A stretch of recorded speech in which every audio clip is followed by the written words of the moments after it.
করে দেখটা আগে।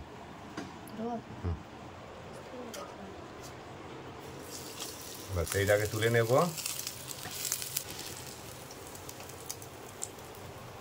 এটা একরকম হলো। তো বন্ধুরা, আজকে তোমাদের সঙ্গে একটা নতুন রেসিপি শেয়ার করব, ডিম টোস্ট। তো কিভাবে বানাবে সঙ্গে থাকো, দেখতে থাকো। আমি আপনাদেরকে তৈরি করে দেখাচ্ছি। খুব সহজ একটা রেসিপি, বাড়িতে তৈরি করে খেতে পারবেন। তো কিভাবে তৈরি করছি দেখতে থাকুন, সঙ্গে থাকুন। প্রথমে দুটো ডিম ফাটিয়ে নেব। তো জায়গাটা বড় হলে ভালো হবে। পাশে রেখে দেব।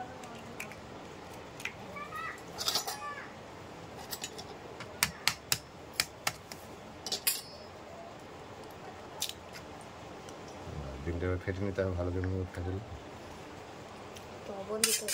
দিচ্ছি, সব দেবো। লবণ দেবো, হলুদ দেবো। এর মধ্যে হালকা লবণ দিয়ে দিলাম, আর অল্প হলুদ, আর অল্প দিয়ে দেবো পেঁয়াজ কুচি, টমেটো কুচি, লঙ্কা কুচি, পারলে ধনেপাতা দিতে পারেন। যা থাকবে, যতটা দিতে পারবেন খুব ভালো লাগবে। বাস আমাদের ফাটানো হয়ে গেছে। এবার আমি কড়াই বসিয়ে দিয়েছি। কড়াই দিয়ে দেবো ঘি বা সাদা তেল বা সরিষার তেল, যেটা দেবেন সেটা দেওয়া হবে। তো দিয়ে দেবো এর মধ্যে তেল।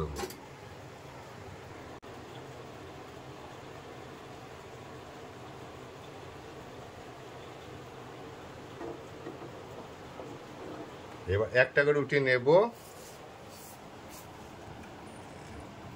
উল্টা উল্টে একবার উপরে, বাস একবার করে পেঁয়াজ দে, হাতে করে দেখান, চাপিয়ে দে। বাস এবং সব রকম চাপিয়ে দে ভালো করে।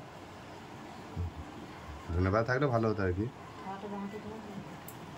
মুখ করে দেখটা আগে।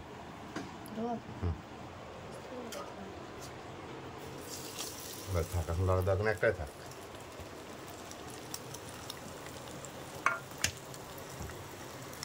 তো একবার উল্টিয়ে দেবো। এক পিঠ হয়ে গেছে ভাজা।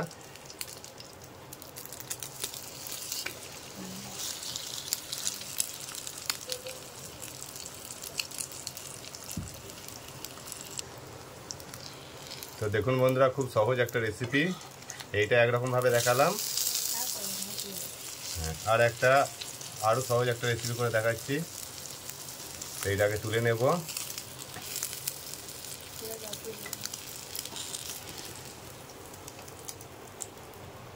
এটা একরকম হলো। আর একটা কি করব, এর মধ্যে প্রথমে ডিমটা দিয়ে দেবো। থাকো, রাখো, ঘোরায় না, থাক। এর মধ্যে এবার একটা রুটি দিয়ে দেবো। থাকলো না,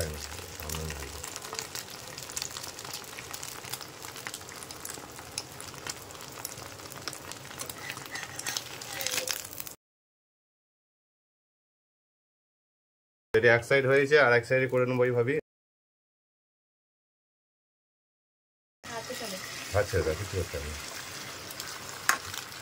এটা এক সাইড হয়ে গেছে, এই সাইডটা ওইভাবে এর উপরে চাপিয়ে দেবো। দু কোট হয়ে যাবে এই পিঠ ও পিঠ।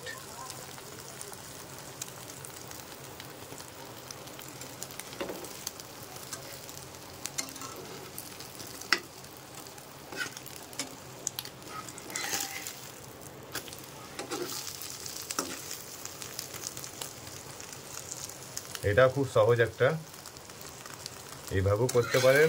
আগেতে যেমন ভাবে করলাম সেভাবেও করতে পারেন।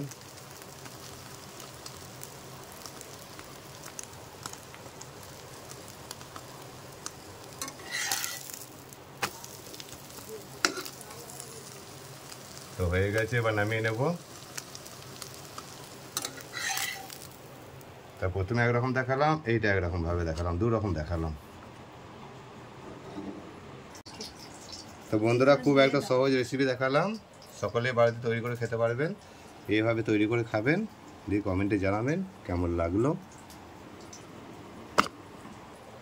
সবাই ভালো থাকবেন, সুস্থ থাকবেন।